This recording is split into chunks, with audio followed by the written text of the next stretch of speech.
One of the greatest gifts of being a blogger or podcaster is the ability to give a voice to the voiceless. Meeting Charleston introduces Charleston's exciting local business minds to the community. And the Holy City Center takes everyday news stories, amplifies them, and puts them in a context that makes them easily digestible. It was never our intention to be a voice during moments of crisis. But based on the current events, both nationally and right here in Charleston, we want to share our platforms with those who are trying to be the leaders that our community needs. We are here to bring our followers an open discussion and introduce them to some new voices that may be the local drivers for change as we move forward. Welcome to the Meeting Charleston Podcast series. We hope you enjoy. Today we are sitting down with Kristin Graziano. She's candidate for Sheriff of Charleston County in November of 2020. She has proudly served in law enforcement for over 30 years. She's a leader with a passion for the people that she serves, as well as those she stands with in service. She is dedicated to providing exceptional, honest, accountable, and transparent law enforcement services to Charleston County as the next Charleston County Sheriff. So I grew up in upstate New York. At a very young age, my parents divorced, and I moved to Virginia with my mother because her family was there. We moved to the Charlottesville, Virginia area. In Virginia, growing up, it was not an easy transition for me, and mainly because my family was so spread out. I didn't have a relationship with my father. I had siblings that lived with my father, which were all my brothers except for one, and I have 6 brothers. So all of my brothers lived with my dad, and I was really close to them before we left and split up. So for years, my family was just separated. I had my sister, my youngest brother, and myself, and then the rest of them. So I didn't have a relationship with them growing up. So by the age of 16, I had mostly lived with my grandmother because my mother was really just too busy taking care of kids, and I had things I wanted to do, and I was very, very independent. I started hanging out with my grandmother, who made me go fishing with her every week, and we grew up on the Chesapeake Bay, where we had a beach house, and in the summers I would spend my entire summer away from the rest of my family, the family that was in Charlottesville. So by 16, I was on my own, and I was self-sufficient. I was literally fishing for food and growing my own vegetables. Fun fact, wow. I did not know you could buy groceries or vegetables in a grocery store until college. I did not know that was a thing because I had never really gone inside of a grocery store. But I had also thought everybody had roadside vegetables. So amazing. I thought that's where you either grew them or you bought them from the farmer up the street. So this particular area that I grew up in Reedville, Virginia, where I spent my summers, was very rural. So it was on the water, and everybody lived on the water. So I just thought that was normal. I was very isolated. That's amazing. But by the age of 16, I was on my own. I actually moved out of my house, and I met some really good friends that were guiding me in a good direction. I thought a positive direction, were being my surrogate parents that I didn't have. And I was in an apartment, and I walked to school, for my last couple years of school, put myself through college at night at the same time. So by the time I finished high school, I also had a year of college behind me. And then the sky was the limit. I just wanted to do so many other things and not be dependent on others, which is kind of what my grandmother taught me. So I ended up, after college, struggling a bit in college. I think I was on academic probation my first semester because I didn't realize it was so hard. Sure.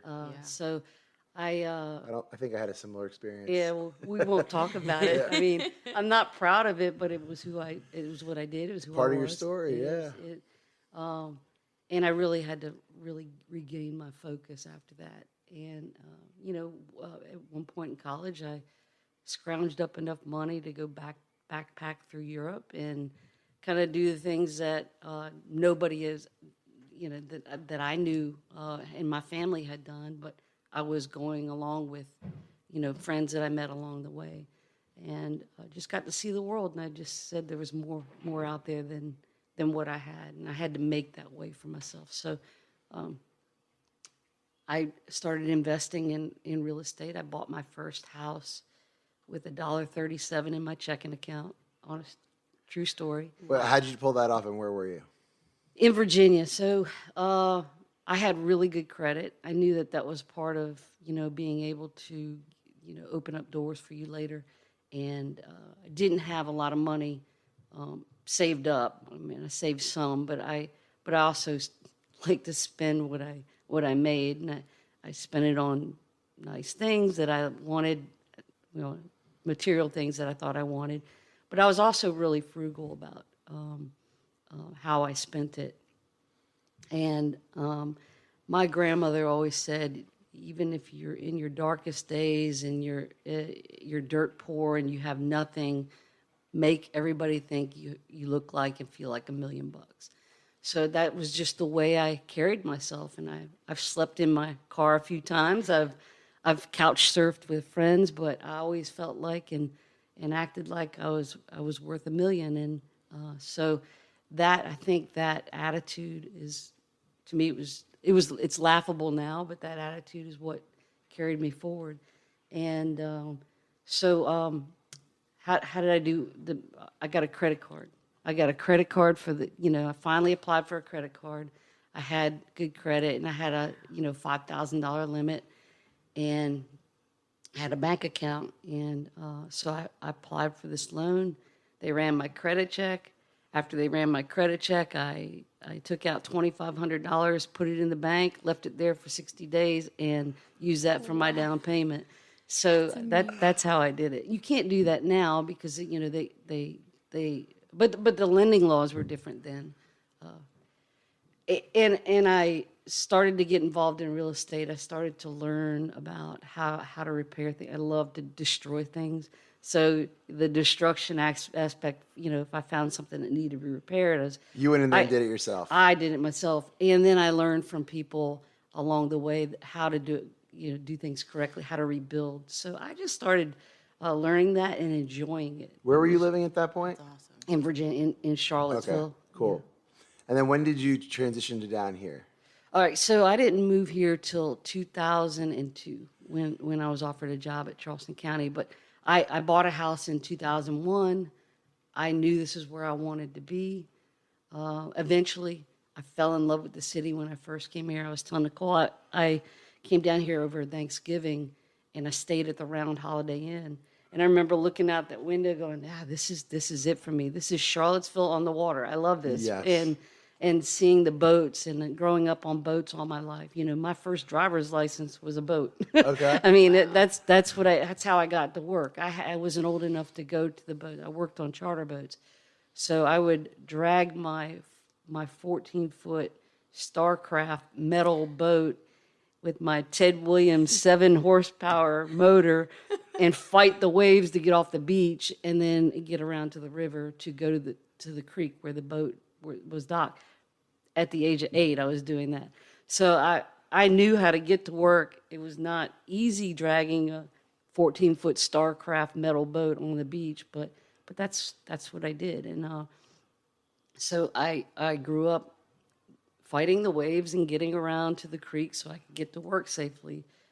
It was not fun when it was rough. It was hard. Yeah. But so when you say you got a job offer with Charleston County, what was that job offer? It was working for the sheriff's office. Okay, and how has your career gone through that time period till recently when you left? So right before I left Charlottesville, I was working in the city police department. Okay. So after school, I didn't even fill out that application. My mother had decided that I needed to get a job, and I remember, filling out the application. But then my grandmother always said, "Make your application unique." So I balled it up and threw it in the trash, and I guess my mother got it out, straightened it out, maybe ironed it, probably sent it in, and I got a phone call. So, Some good momming right there. yeah, because I wasn't sure where I wanted to go. I loved what I was doing with working for myself, because by the time I finished high school, I had several houses and I was making money. I didn't have to pay rent in high school, in college, because I had this house that I own now, and people were paying me rent, so I was living rent free. So that enabled me to save money and purchase more. It was not a slow process. It took a while, but over the years, it just became, bigger and better. So I started investing in businesses that were of interest to me. Music was a passion. I grew up my family was in the restaurant business. I swore it off. I said, I'll never do it. There was no way that I was going to get into the restaurant business. Sure enough, an investor comes to me and says, will you invest in this business? And I liked the aspect that it had live music 7 days a week, and that's what they wanted me to focus on, because I did music promotion too through all that. And I said, yeah, so I invested in it. And within the first year of opening that franchise, we got the best of place to hear live music in the city. Awesome. So, And you were in New York at this time, right? I'm still in Virginia. Oh, you're still in I'm still in Virginia. Virginia Okay. through Yeah. college. This is and while I'm working as a police officer. Wow. So, but then when I got the police job, I actually had money that I could spend. So I was investing everything I earned at that point. Where was that shift from, like, I have money, I'm going to spend it, I'm going to buy myself nice things, to I'm going to invest in real estate and be smart and disciplined about it? Because, yeah, you're right. I mean, most people never get the discipline down of doing that and investing that sort of way. And the people who do, obviously, over time, it compounds and you become wealthy. But who taught you that, like, or who showed you that path? Or was it just in you? I think it was just in me. I think I had watched probably an infomercial way back when it says you can make money if you invest in real estate, and it didn't process with me, other than that was a passion. I loved, investing in things and building things. So, and I think it just became one of those things that I really, really enjoyed. And when I started to make money doing it, first of all, it was survival for my first house, because I couldn't afford to pay rent and go to college. So I had to make a decision. Let me buy this house, rent the rooms. That way I don't have, it was in my head, it sounded good. That way I don't have those expenses, and it'll enable me to pay for college. I never got a loan. I never got a loan for college. I know, but using that, I mean, that's an exceptional amount of creativity to solve that problem for that age. Like, with that, like, I mean, Is it progressive thinking? I mean, that's well, yes, but what I'm saying is, like, I think you're 1% in that situation. How do I go to college? I can't afford rent. Let me use a credit card with good credit to buy a house and have people rent it for me. Like, that's a long road without some sort of real guidance to go on your own, right? Like, one of my big regrets is that when I went to college, I didn't buy a house and rent it to my friends. It seemed like a no-brainer. I had no idea how any of that stuff worked. I'm in housing now, right? I've been in the mortgage for 15 years, so I look back, I go, how did I not know that? But I didn't know. Part of that was being naive, I think, and thinking, this is going to work, and not accepting anything less than that, and then working towards that end goal. It wasn't easy. Like, I made mistakes along the way, but one of the best pieces of advice I'd ever gotten from my grandmother was, don't make the same one twice. So learn from that and move forward. So that's what has always kind of guided me. But I didn't have that somebody nudging me saying, hey, here's a little bit of cash, go invest it. I wish I did. I wish it'd been that easy.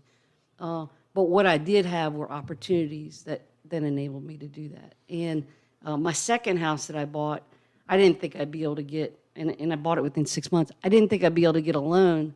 So I started looking for people selling that I could give a little money to, and then let them take back a note on mortgages. So that's how I did the second. And then the third one was easier, because now I have portfolio a portfolio coming in. So you start building and building.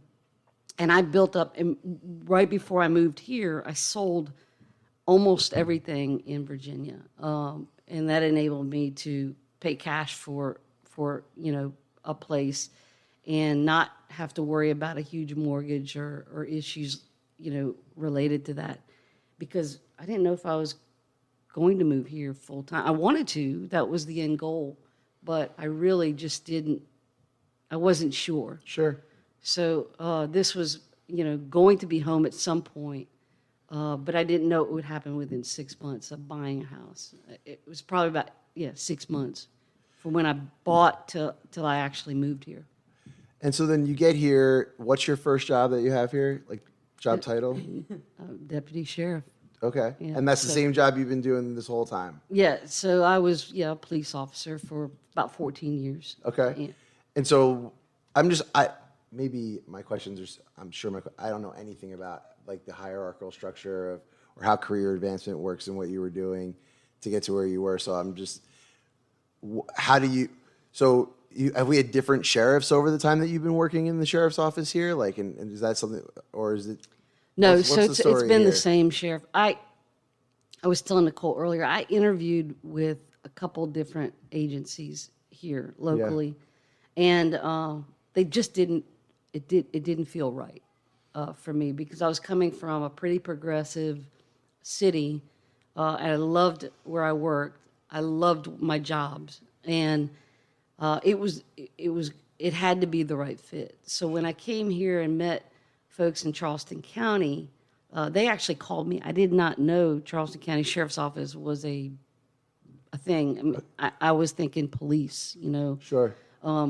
And they actually contacted me, and I must have reached out through email or something, and then they actually called me, and I went in and met with them, and immediately I felt the connection. I said, they had everything I wanted. It was full service. They had the Marine unit. They had SWAT. They had all the things that were of interest to me, especially the boats.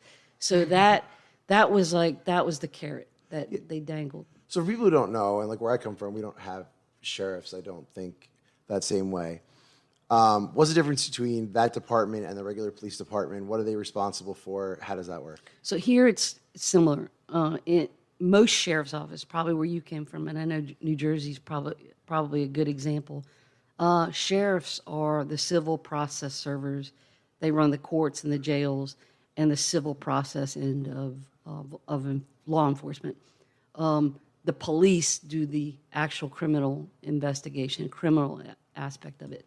So in up north where I'm from, that's the case. Or I say up north, I'm still south of the Mason-Dixon line, but you get it because Jersey has that. But around the country, a lot of municipalities or counties have merged, and the sheriff has become the full service, and they do all of the law enforcement, all of the civil process, the courts, the jails. So they have absorbed the law enforcement end of it. That is also true in places like Florida and L.A. Throughout the country, that's true. And that happened here in the 90s. There was a separation. There was a county police, and then there was a county sheriff. And again, the county sheriff did the county sheriff stuff. They did the courts and they did the jail. And in the 90s, that when that merged, they formed the sheriff's office. They absorbed all that. So the county police was gone, and everybody was absorbed into the sheriff's office. Now it's different because the municipalities, the city, North Charleston, Mount Pleasant, IOP, Sullivan's Island, all these municipalities have their own police department to serve their jurisdiction. Is that more of a natural evolution of the department in these cities that happens with, or did something happen in the 90s that caused... A decision was made, I suppose, by county council and to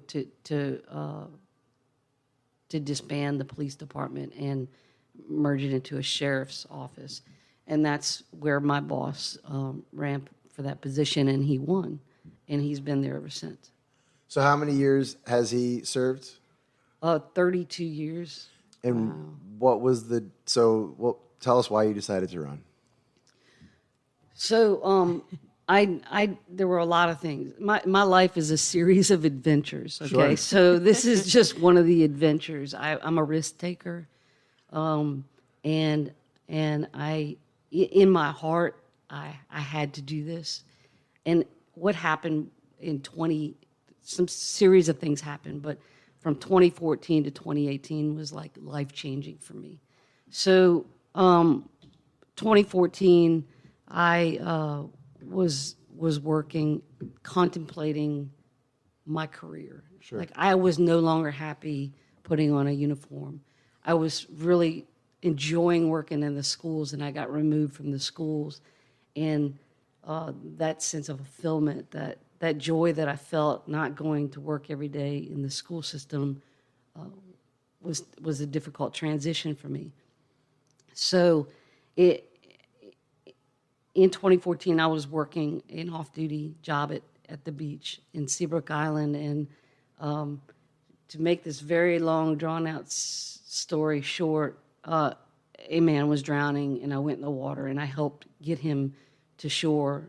And I remember his wife and his grandkids. They're from Michigan, and I remember looking at his grandkids on the beach and telling just some total stranger to please take them away because he was at that point not alive, and his wife, and I remember just grabbing her, and but prior to that moment, the beach is where I get my peace, and I was driving up and down the beach contemplating my next move, like what is my purpose, and I couldn't figure it out, and I didn't know if I wanted to go jump into my business and make that work again. It was working, it still is, or if I needed to find a new purpose. And that day I found it, because I realized that my impact on people, this is tough. My impact on people stretches far beyond what I was there for. And I remember grabbing that lady and getting on our knees and just praying, and having this moment. And he ended up living, and he was in intensive care for a month here. He had just retired from a job, and they were here on vacation with their family. And that moment changed me because I then had a purpose. So I said, I need to stay. I need to stay the course. I need to not think about that, but I have to look at the big picture. So from that moment on, I wanted to be involved more in the community and be involved more with the youth, which I've always done, and then 2018 happened, the midterm elections, and I saw all these incredible minority, mostly women, stepping forward, the Gen Zs. I call them, they are the heroes of our world. They are going to change the world. But I saw these people step forward, and I'm thinking, by then it's almost 28 years into this. What is my purpose? What do I want to leave behind? Well, my goal is to leave this world a better place for my kids than when I got here. So I had to work towards that goal. And then when the midterm elections came, I was inspired. I was like, something happened, and I said, this is it. This is what we need to do. I'd been talking about it for a while. I had been approached about it. I knew this is what we needed to do. So at that point, I formed a team. And for the last 2 years, we've been working behind the scenes to really focus on the message and what we need to accomplish. Because being in that position and being in law enforcement, there are inequities, and I know that, and I see it, but my voice is not loud enough. It never has been. No matter how much I speak out, or who I speak to, or my silent protest that I've done so many times, it was never enough. And I didn't have the people behind me to say enough's enough. but other people see it too. Even inside, they see it. Yeah, of course. It's just so hard. We'll talk a lot about that, I think, but institutionally, it is set up to make it very difficult to speak up in those situations, right? I mean, It's impossible.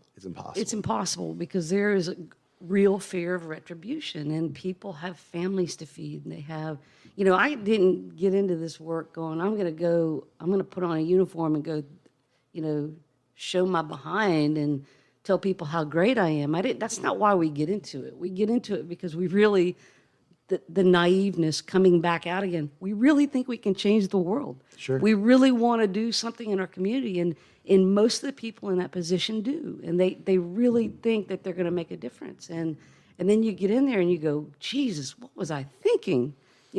What is wrong with these people? Why can't we do these simple little acts of gratitude to show people that we care and that we can help them? Because there are repercussions for everything you do, and you have to remain neutral. You can't have an opinion. So I understand from your own perspective, wanting to make a difference, a calling for it, and seeing some of those things that you want to change. But what specifically do you think you would do differently when you get in there that would be the most significant to the actual community's experience in dealing with our police department, or our sheriff's office, I should say?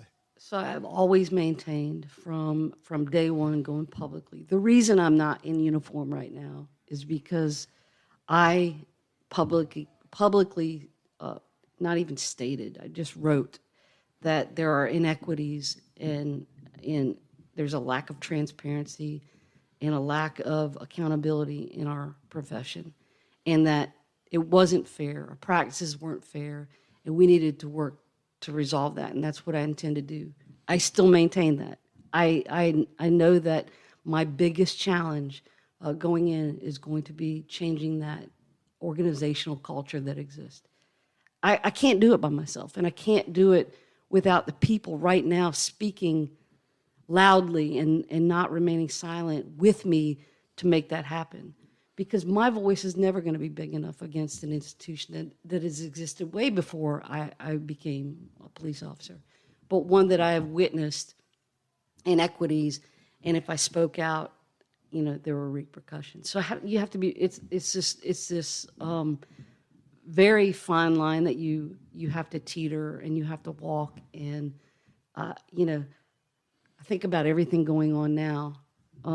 Especially since the 25th of last month and George Floyd getting murdered on live TV. But why are we acting now when we had this happen in our own backyard 5 years ago?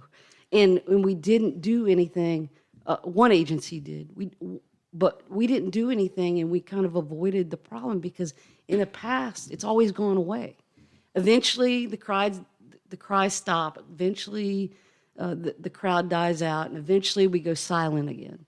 This time is different, and this is what we need right now this is the time not to go silent. This is what we need right now to actually put these words into action. I'm tired of the talk. I'm tired of it. So, we've certainly had a bunch of people on here. We've had our own conversations just about what those actions are. If you had to pick one or two things, and whether they're things that you will actually have control over or not individually, should you win, what are one or two things that you think are the first things that need to change in order to give us nationally a shot at changing the culture within law enforcement? Well, when I win, the two most important things, we have to have a report card from an unbiased, independent eye that tells us how we're doing. Because until we know how we're doing, we don't know what we need to fix.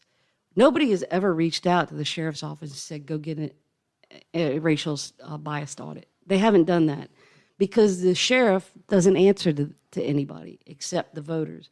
So nobody's put pressure on the most powerful law enforcement position in the country and demanded that. They have with the chiefs and the mayors, and that has resulted in great things for the city police department, but not so great for North Charleston, who's once 4 years again, in a row, I've heard they've turned down. once again avoiding the issue and postponing and delaying because it's worked for them. It's gone away. Our voices have gone silent.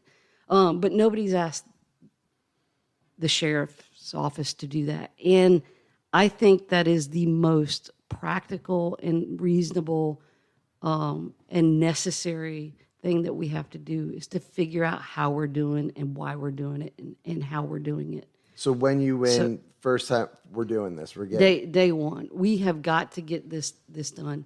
Secondly, we are not putting people. I heard, and this infuriates me, but I heard a comment made during a news conference with the leader of that department that we have great diversity, and we have, especially in the jail. You should take a look at the jail stats. But in law enforcement, we're not that lucky because we just can't get people. Bull. We can. We don't reach out into communities that to recruit people in our own communities.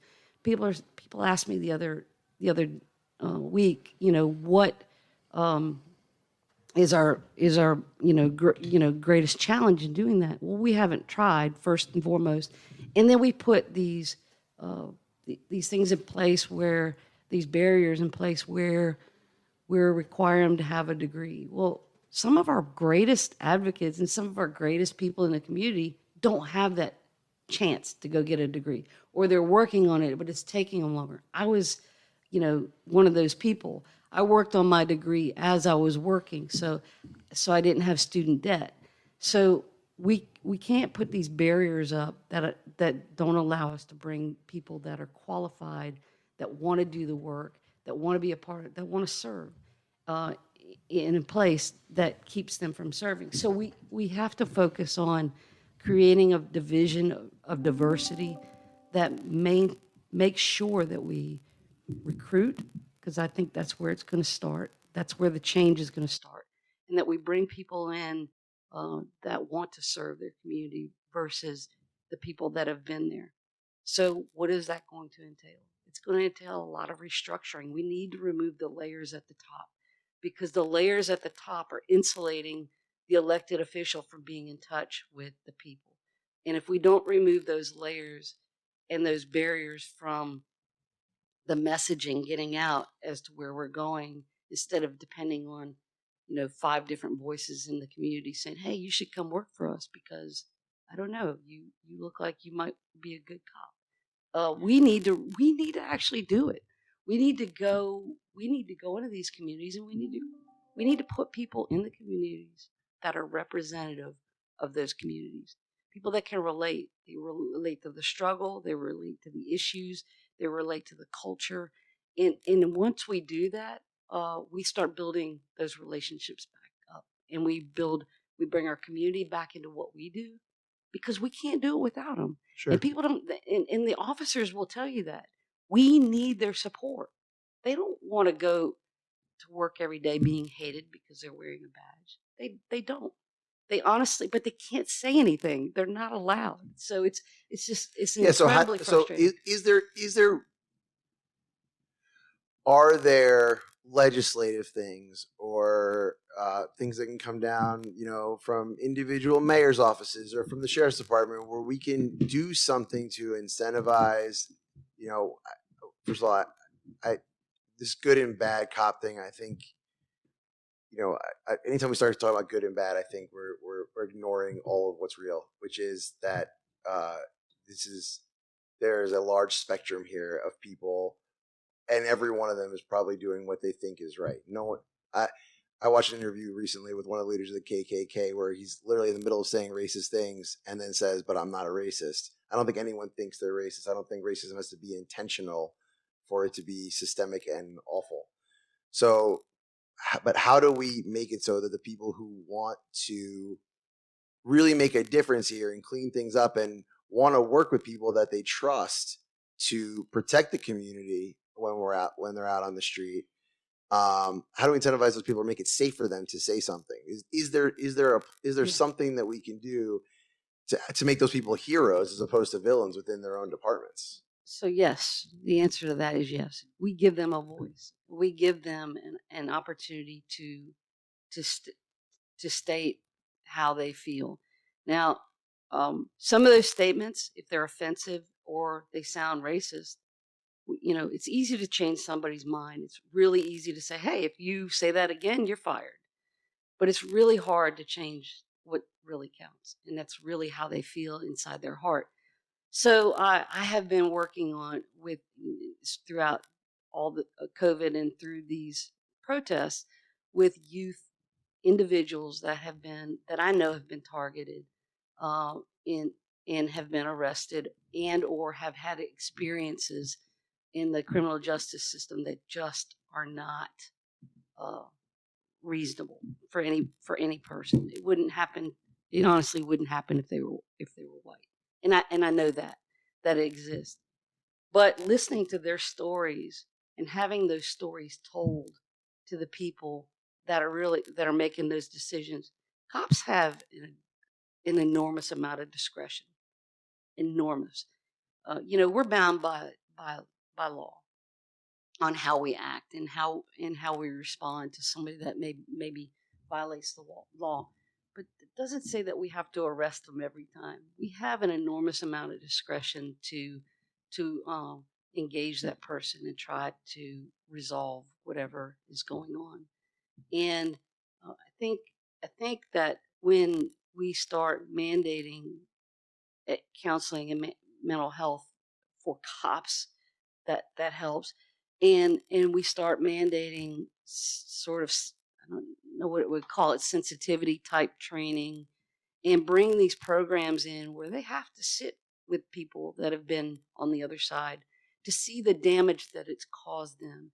And when you start working and putting them back in the communities to mentor these youth and making that part of their job. So they get paid to go play baseball with these kids. They get paid to go on the basketball court. They get paid to coach, a youth sport in their community.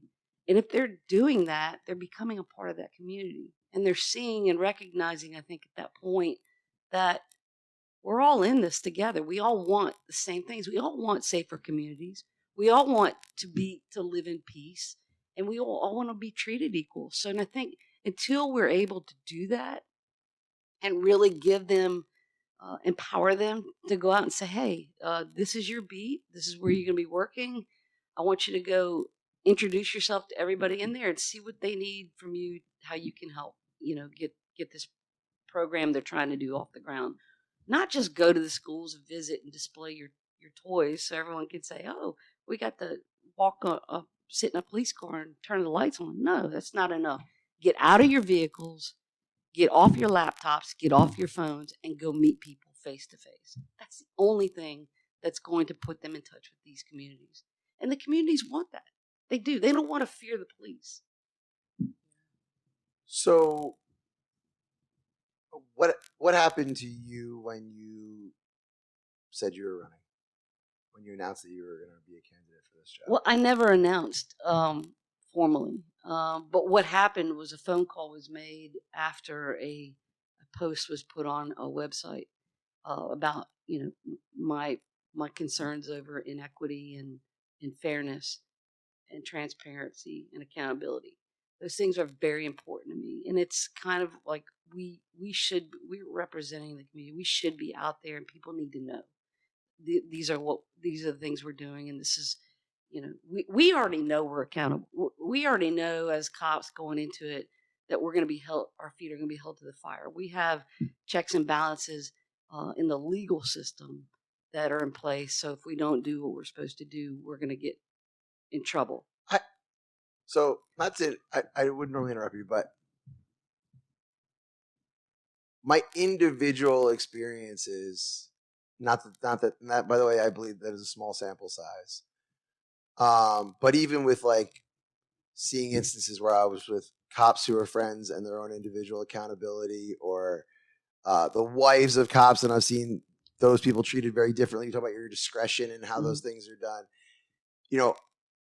I have not had the sense, and when you watch that George Floyd video, you certainly don't have the sense that there was any sort of a fear of accountability. Those people knew they were on video. and forget the guy who actually did it. It's about, for me, the more horrifying thing was that 3 other police. I understand one crazy cop. 3 cops watching it happen strikes me as people who are definitely not concerned with accountability.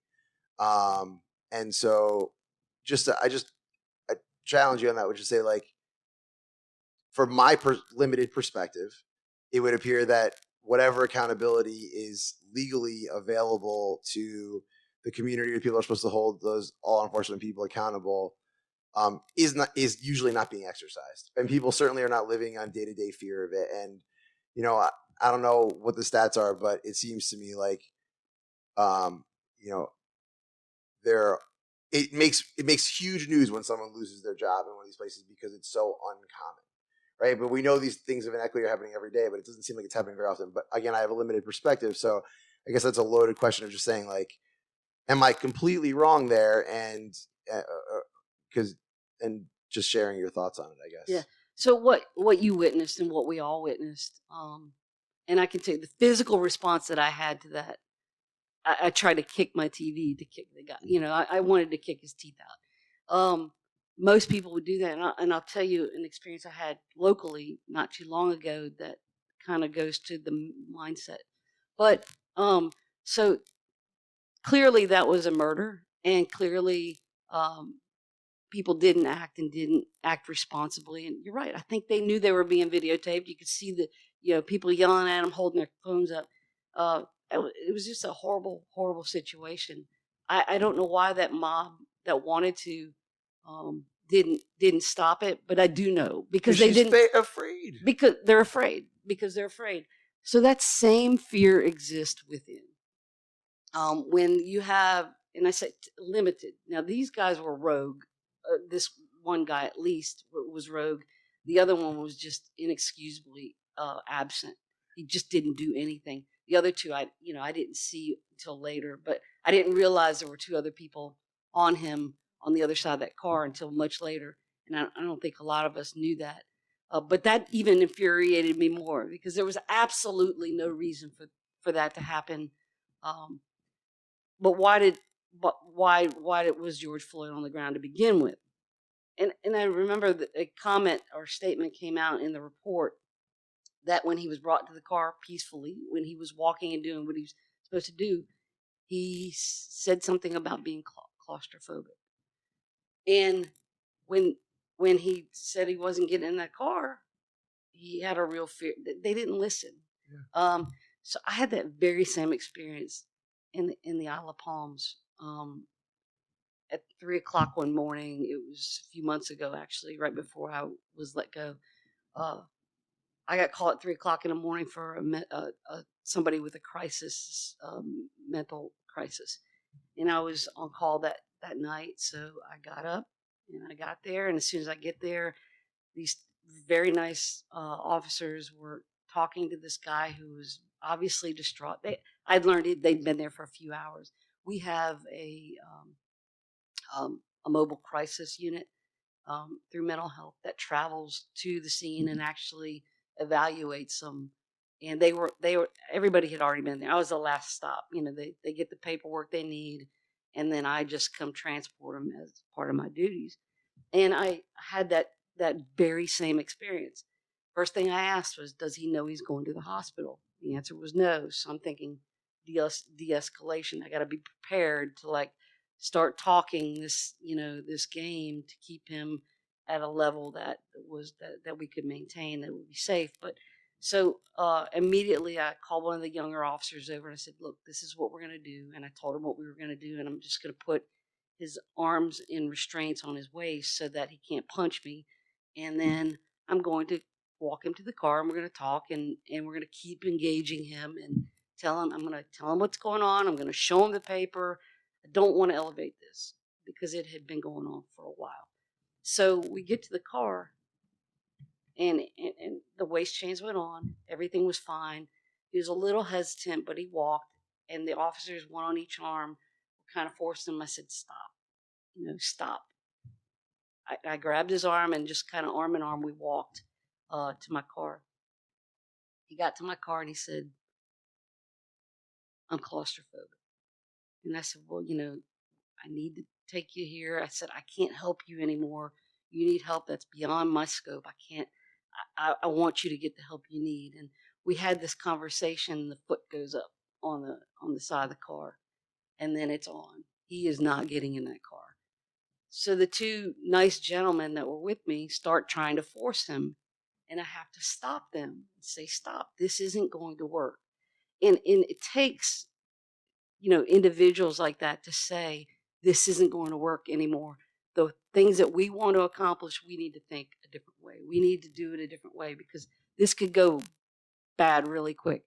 Well, as soon as I said that, he kicked me and just right into the shin, and I was like, ouch, that's terrible. All right, let me put some leg irons on him so that he can't kick me anymore. We already have his hands restrained. He could get me if he wanted to, but he was limited. And so I put him on the ground and put leg irons on. And while I'm on the ground, I'm not even on him, they're holding him down, and I'm putting the leg irons on. He whispers those words, I can't breathe. And I thought of Eric Garner, and I immediately said, on your feet, guys, help me get him up. And we just held him up, and I was able to, within the next hour, get an ambulance. I just stood him up and stood with him, and I told everyone else to back off. And then we got an ambulance to him, and they were able to transport him safely to the hospital. So, but that's what we should do. I agree. But my experience tells me this, and the younger guys I was with, their experience doesn't tell them that. This guy that killed George Floyd, yeah. He had the experience to know better. He knew better. He's killed other people in the line of duty. Yeah, so I don't know any of that, but I'm not surprised. I'm not surprised why he was wearing a badge to begin with. I'm not real sure. Anybody that doesn't see the brutality in that just doesn't have a heart. So, but that's really my question. So you mentioned police. You said it kind of like it lives within you. I can tell the way you said it, which is like, yeah, we know we have accountability.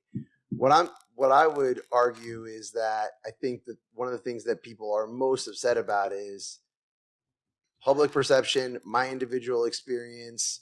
Even, like I said, I have friends who are in law enforcement who I think sometimes, without even knowing it, cavalierly talk about how they don't really feel like they have that accountability, or occasionally they'll point out like the one or two cases they know of where like they felt like somebody was unfairly held accountable. But and so when you say that there's this accountability, who has to push it and how far for that accountability to really kick in, and who's responsible for it? Because we don't have a situation where we have, you can't have the local prosecutor holding the local police department accountable, because those people work together every single day. And then if that prosecutor does that, none of the other police officers will work with that prosecutor ever again. And so there are, this seems to be maybe the biggest issue is if, let's say you have a horrible experience with a police officer, who do you tell that's going to care and investigate it, and how do we hold those people accountable? Well, and that's a part of the problem. And they do have some avenues to report. And I know in our particular department, probably having an internal affairs unit that oversees those types of complaints is essential, but it's not enough. And it's just, we have to have avenues that people feel freely to speak without having been judged by their own colleagues, and fear that if I need help and my life's in danger, is this guy going to come help me now because I told on so-and-so? And that is a real fear. Now, I'll tell you, I have never learned a chokehold. I have never learned to put my knee on somebody's neck. We've always been told, no, it's, this is off limits. Head up is off limits. And we all know that. So I don't know, even 30 years down the road, I've never ever seen a chokehold or anything like that being trained as an acceptable method. And I hear people saying all the time, well, we're going to outlaw chokeholds. Well, who does that? Right. Who has them to begin with? That shouldn't have happened. And now I'm learning that other agencies, it's acceptable. Sure. So there are things that, that we definitely need to improve. We need to allow officers to come forward if they witness this and put this in their, make it them accountable if they don't. If they witness something and they don't speak, they're accountable. If they are in fear for whatever reason because of what everyone calls it the blue wall is going to think, so be it. We need to remove those barriers. And so in police academy and throughout my entire career, I've always been told, you have you need to account for everything you do. And so in our minds going into based on our training, we react a certain way based on the way we're trained. I've been trained a lot over the years, so my training has changed and my skills have changed, and I'm more empathetic, and I like to think I read people better now. A lot of kids, these younger kids, don't have that yet. So, what do we have to do to make sure that they don't get themselves hurt and put themselves in harm's way because they failed to act a certain way because they didn't act enough? And I think there's a big fear. There's a huge fear among the younger generation of that. And how do we hold those accountable that overreact? For instance, not George Floyd. That was That's murder. That's murder. But there are other things that happen, like slapping somebody in handcuffs, or manhandling somebody once they're handcuffed, and maybe they give you a little resistance, and really manhandling them, throw them back to the ground to tell them who's boss. So we have got to get out of this mindset, and that's why I said it starts with the culture. This culture that has been cultivated over years before me, but over the years that I've been here, I've seen improvements in it, but it still exists, and it's so deep rooted. You have no idea. It starts at the top, and it starts with me. And if I don't, hold these people accountable for their actions, and nobody holds me accountable for not holding them accountable, we've set ourselves up for failure. So I just have a couple. This has been going on a long time. A couple quick questions for you, but we got a little background noise, but it should be going away in a second. So hang out, listeners. But that way you don't have to edit so much later. But so how does the campaign for sheriff work? How many people do you have working with you? And if we wanted to support you, how do we do it? All right. So I have never done this before. So I hired a staff that was very seasoned in politics. I'm not a politician. I'm a citizen servant. So I'm having to learn that there are things that I can and can't do to be effective. Well, I call everybody bluff because I do things my way, and I do it because I relate to people. So the campaign for sheriff works that I've hired a staff. We're pushing our message out the best that we can.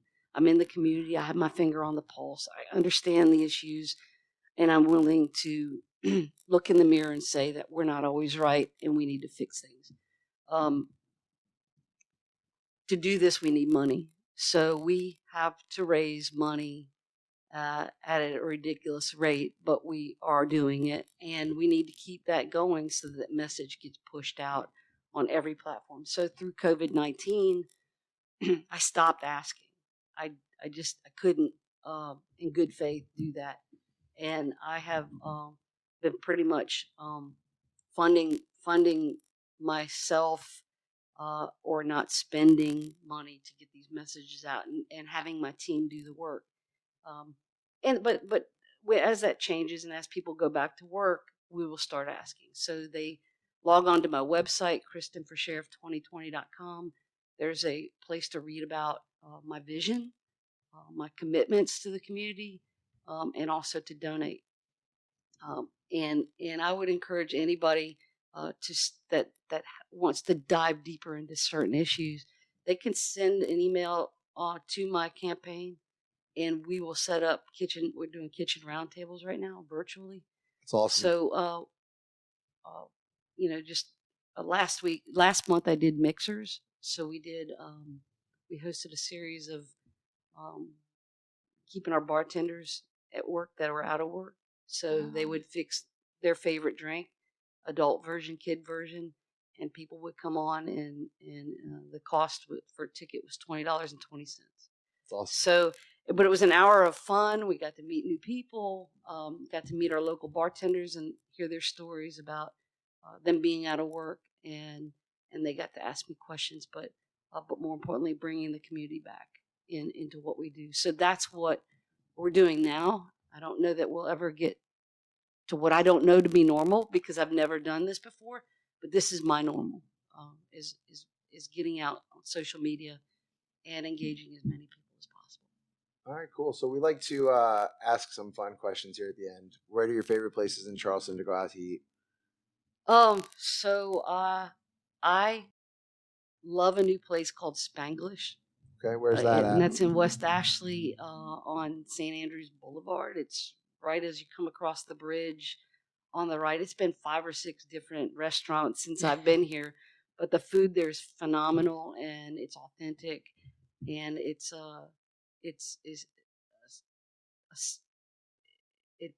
almost Caribbean, but it's a Spanish version of Charleston. That's awesome. It's really good.